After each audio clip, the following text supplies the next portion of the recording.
Hey everyone, welcome back to Film Rich. Today we're breaking down the Sopranos season, which is titled Full Leather Jacket. This episode is packed with betrayal, ambition and manipulation, from Carmela's subtle threats to a college alumna to Christopher's near-death encounter with two wannabe gangsters. Before we get into the video, I would please like to remind everyone to like, share and subscribe for more content, and let's dive in scene by scene. We open with a heated argument between Christopher Moltisanti and Adriana. The fight gets so bad that Adriana storms out, returning to her mother's house. A few days later, Christopher visits her to apologize, not only for abandoning her at the restaurant weeks ago, but also for his abusive behavior. In a surprisingly tender moment, he proposes, offering her a ring. Adriana immediately says yes, but her mother issues a warning: if he hurts her again, she's not welcome back. Meanwhile, Matthew Bevilacqua and Sean Gismonti have been working under Christopher, cracking safes and running small-time jobs. The two are over-eager to rise in Tony Soprano's organization and start looking for shortcuts to earn respect. They pay a visit to Richie April, trying to make an impression.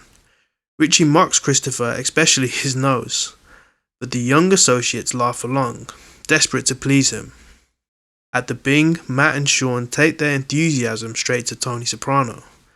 They corner him in the bathroom, nervously rambling about their work for Christopher. Tony immediately grows irritated and calls Sean a shit-eating twat for not considering the risk of wiretaps. Later, Furio Junta arrives to collect Tony's cut, adding an extra $1,000 for himself.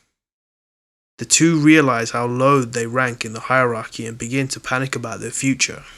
As Christopher exits the Skyway Diner in Kearney, the two ambush him in his car.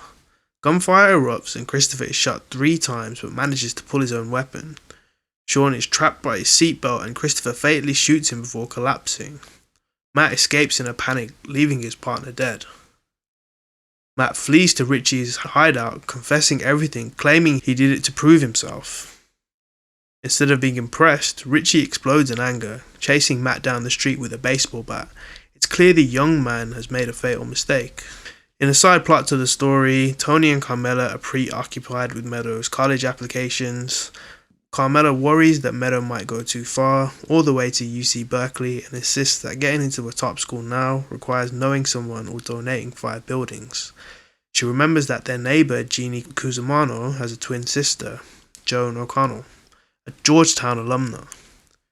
When Jeannie can't convince Joan to help, Carmela handles it herself.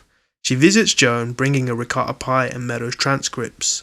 Joan politely refuses to write a recommendation, but Carmela leans in, not asking but demanding it. When Joan asks if she's being threatened, Carmela calmly insists she isn't. She simply says thanks for this and leaves. Later, Jeannie visits Carmela to return the plate. To tell her that Joan wrote the letter after all, Carmela smiles and even asks for a copy. Elsewhere, Silvio and Paulie pressure Richie to send workers to help Beansy Gator to make his home wheelchair accessible. Richie initially refuses, but after learning the request came from Tony, he reluctantly agrees.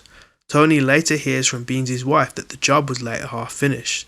When Tony confronts Richie, Richie brushes it off. He's too busy renovating Livia Soprano's house. Trying to mend fences, Richie gifts Tony an old leather jacket he once took off a feared enforcer named Rocco DeMeo. Tony accepts it awkwardly and later gives it to his cleaning woman's husband, a Polish taxi driver. When Richie later sees the man wearing his prized jacket, he is devastated, humiliated and furious. After hearing about Christopher's shooting, Tony, Adriana and the rest of the crew rush to the hospital. They gather around his bedside as he lies unconscious and clinging to life. Tony sits in his chair beside him and quietly asks, how could this happen? And that wraps up The Sopranos Season 2 Episode 6. This episode balances raw violence with subtle power moves, from Carmela's social manipulation to Richie's crumbling pride. It's a turning point for both Christopher's future and Tony's control over his crew. If you enjoyed the recap, don't forget to like, share and subscribe and hit the notification bell for more episode breakdowns every week, right here on Film Rich.